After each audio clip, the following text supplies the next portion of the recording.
नमस्कार मित्रांनो, तुम्हा सर्वांना दिवाळी पाडव्याच्या खूप खूप शुभेच्छा.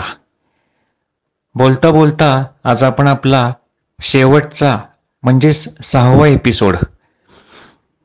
आज आपला हा एपिसोड आहे तो आपल्याला सुरुवातीला आपली छोटी मैत्रीण होती प्रांजल शेटे, तिने जे अभिवाचन तेव्हा केलं होतं तोच हा एक थोडासा असा एक मोठा लेख आहे, त्याचं अभिवाचन केलेलं आहे. लेखाचं नाव आहे तोल. हा लेख मी साधारण 2006 साली लिहिला होता. त्या काळी मी पुण्यातून दौंडला ओपीडीला जात असे आणि संध्याकाळच्या ट्रेनने पुन्हा दौंडून पुण्याला येत असे. एकदा एक दिवस मी ट्रेनने पुण्याला येत असताना लोणीला उतरलो आणि लोणीवरून PMT बसने पुण्यापर्यंत आलो होतो. त्या प्रवासादरम्यान मला जो भेटलेला एक माणूस होता, त्याच्याशी झालेलं बोलणं, त्याच्याकडून जे काही शिकायला मिळालं त्याविषयी लिहिलेला हा लेख आहे. तर आवर्जून ऐका. हा लेख पुस्तकामध्ये जेव्हा आला होता तेव्हा खूप लोकांना हा आवडलेला लेख आहे. आपल्यालाही तो आवडेल नक्कीच, मला खात्री आहे. हा पॉडकास्ट आपण सर्वांनी खूप छान त्याला प्रतिसाद दिला, खूप छान त्याच्याविषयी अभिप्राय येत आहेत, काही सूचना येत आहेत. त्या सर्व सूचनांचा आम्ही नक्कीच विचार करतो आहोत. थोडीशी घाई झाली असं काही लोकांना वाटलं, मुलांचे थोडं वाचनाची आणखी काही तयारी करून घ्यायला हवी होती का, असंही काही जणांचं त्यामध्ये म्हणणं होतं. त्या सर्वांच्या सूचनांचं आम्ही स्वागत करतो. आत्ता हा तिसरा आपला सीझन झालाय, तर ह्या सीझन नंतर पुन्हा नवीन काहीतरी घेऊन येऊच. त्यावेळी ह्या सर्व सुधारणांवरती नक्कीच विचार केलेला असेल. आपण यूट्यूब चॅनलवरती केव्हाही या आधीचे एपिसोड्स, सर्व सीझन्स ऐकू शकता आणि नक्की आपण तिथे अभिप्राय द्या किंवा माझ्या व्हॉट्सअप नंबरवरती जरी अभिप्राय दिला तरी नक्कीच आम्हाला सर्वांना आवडेल व भविष्यात असेच उपक्रम सुरू ठेवण्याविषयी आम्हाला एक त्यातून प्रेरणा मिळत जाईल. आजचा हा लेख तोल अभिवाचन केलंय प्रांजल शेटे यांनी. थँक्यू. दौंडच्या दवाखान्यात मोफत आरोग्य शिबिर भरवले होते म्हणून 2 दिवस तिथेच राहिलो होतो. भरपूर पेशंट्स तपासले. संध्याकाळपर्यंत अगदी दमून जात असे. बायको व मुले पुण्यातच होती. त्या 2 दिवसात माझ्या मुलाचा, आदित्यचा एकदा सुद्धा फोन मला आला नाही. म्हणून मी जरा चिडलेलाच होतो, कारण बरेचदा तो मला कामावरून यायला थोडा जरी उशीर झाला की सारखा फोन करत राहतो. पण यावेळी तसे काही घडले नाही. शिबिरच्या शेवटच्या दिवशी दुपारच्या रेल्वेने पुण्यास येण्यास निघालो. वाटेल हडपसरला एक काम होते म्हणून लोणीलाच उतरलो. हडपसरपर्यंत रिक्षाने आलो. काम उरकले व पुढे हडपसर पुणे मनपा बसमध्ये बसलो. दुपारी 3-3:30ची वेळ. कडक उन्हाळ्याचे दिवस. पोटात भूक व 2 दिवसांची शिनवठा आणि त्यात भर म्हणजे डोक्यात राग. सगळं अगदी जुळून आलेलं. मनात विचार सुरू वाटले. इतके कष्ट, त्रास आपण कोणासाठी करतोय? ज्यांच्यासाठी करतोय त्यांना त्याची काही किंमत देखील नाहीये. आपल्याला देखील काहीतरी अपेक्षा आहेतच की त्यांच्याकडून. आणि काय बरंच, एकदा विचारांची गाडी नकारात्मकतेच्या उताराला लागली की मग ब्रेक मारणे कठीण जातं. आणि ती सवय लागली की त्या उतार्यामध्ये आनंद शोधायची सवय लागत जाते. बसच्या सीटवर एकटाच बसलेलो. खिडकीचे जागा रिकामी असली तरी ऊन येत होतं म्हणून तिथे बसलो नाही. साहेब जरा वाईट सरकता का? प्रश्नाने विचारांची तंद्री भंगली.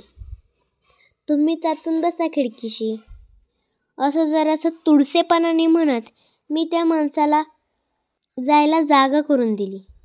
पुढच्या सीटची पाट व माझे गुडघे त्यातून वाट करीत तो आत सरकू लागला आणि माझ्या शेजारी बसला. खिडकीतून बाहेर पाहिल्यासारखं करीत मी त्याला पाहून घेतले. वयाने 30च्या आसपास. तेल लावून चोपून बसलेली केस, सावळा रंग, अंगाने कुरुश, 2 भुवयांमध्ये शेंद्राचा ठिपका, बारीक मिशी, अंगात बऱ्यापैकी कपड्याचा नेहरू शर्ट. पायजमा.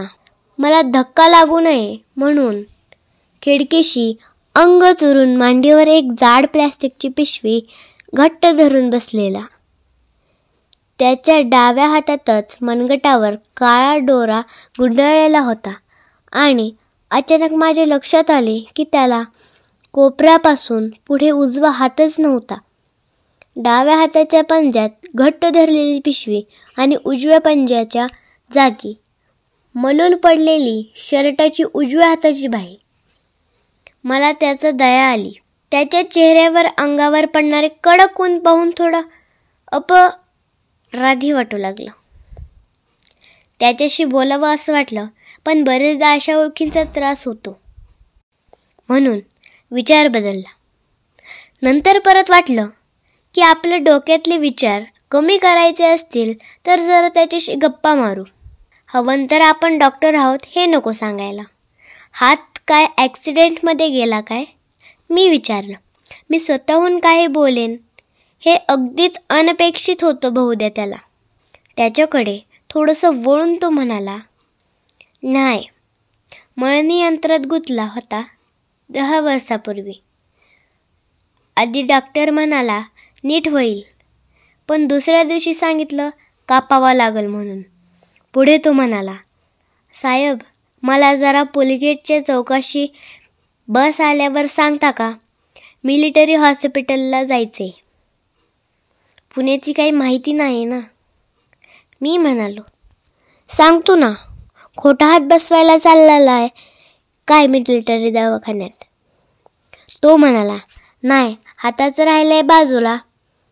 त्याची आता सवय झाली. रोजची कामे जमत्यात हाय तेवढ्यात, पण माझ्या पोराचं ऑपरेशन करायचंय म्हणून आलोय चौकशीला पार उस्मानाबादवरून. अरे बापरे, काय झाले मुलाला आणि केवढा आहे तो? मी हाय 6 महिन्याचा. हृदयाला भोक आहे म्हणून सांगितले डॉक्टरांनी आणि मोठ्या दवाखान्यात पार 1,00,000-2 लाख खर्च सांगितलाय. ते काय झेपणार नाही. आता इथं स्वस्तात होतं म्हणून समजलं. बघू आता, असं म्हणून थोडं पुढे झुकून खिडकीबाहेर बघू लागला. मी त्याचा चेहरा पाहत होतो. गरिबी, अपंगत्व, अगदी कथा याचं मिश्रण, पण त्याच्या डोळ्यात काहीतरी वेगळंच होतं नक्की. अशा प्रचंड आशावादी डोळे होते त्याचे. पण इथं काम नाही झालं तर? मी विचारले. मग बघायचं कुठं, महमई नाहीतर अजून कुठंतरी. मग आम्ही सगळंच फिरवायचं. पोरगं आणि त्याची आई, पण त्याला लय व्हायचं. पोरगं अजूनच आजारी पडलं आणि त्याची आई करती 4 घरी धुणी भांडी. तिला बी सारखी सुट्टी मिळत नाही.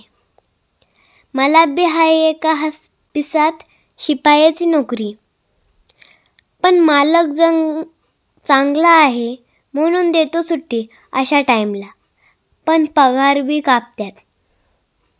मग मॅच फिरतो ही रिपोर्टची फाईल घेऊन सगळीकडं, असं म्हणत त्याने मांडीवरची पिशवी उचलून दाखवली. लय जांगवर हिरमोड झाला. पण आपण ठरवलंय धीर सोडायचं नाही. लय ताण होतो, पण त्या लेकराचं तोंड बघितलं की काळीच फाटत बघा. दुपारच्या टाईमला त्याची आई कामाला गेली की मॅच सांभाळतो त्याला 1-2 घंटे. नवसानं झालं एकुलते एक पोरगं, पण तेच बी असंच आहे बघा. मला तर अगदी ऐकवेना. दुपारी हा मुलाला कसा सांभाळत असेल?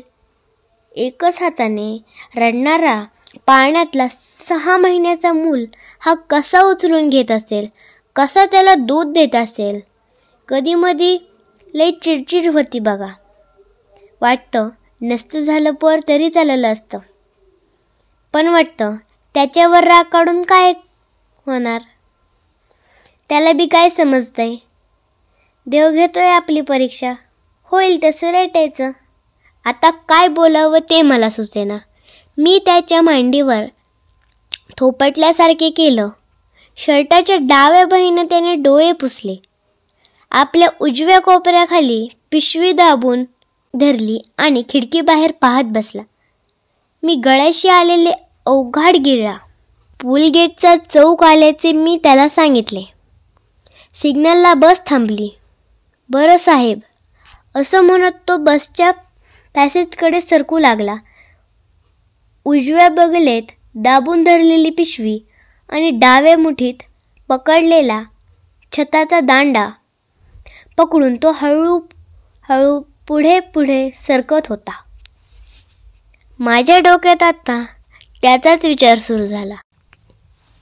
वाटलं, इतक्या प्रतिकूल परिस्थितीमध्ये कोणतीही तक्रार न करता संकटांना धीराने तोंड देत असा साधा गरीब माणूस आयुष्याला सामोरे जातो, आशावादी असतो.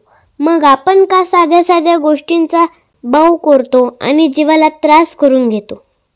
आपली मुले इतकी निरोगी, धडधाकट, हुशार आहेत, तरी आपण त्यांचे साधे साधे दोष अगदी निवडून काढतो. त्या माणसासारखी वेळ जर उद्या आपल्या आयुष्यात आली तर आपण काय करू? अनेकदा आपल्या वैयक्तिक ताणांचा राग आपण मुलांवर काढतो. त्यापेक्षा आहे त्या परिस्थितीला हसत सामोरे जायला शिकूयात की एक खेळकर आनंदी मित्रासारखा बाप म्हणून जगायला लागू. कोणत्याही परतफेड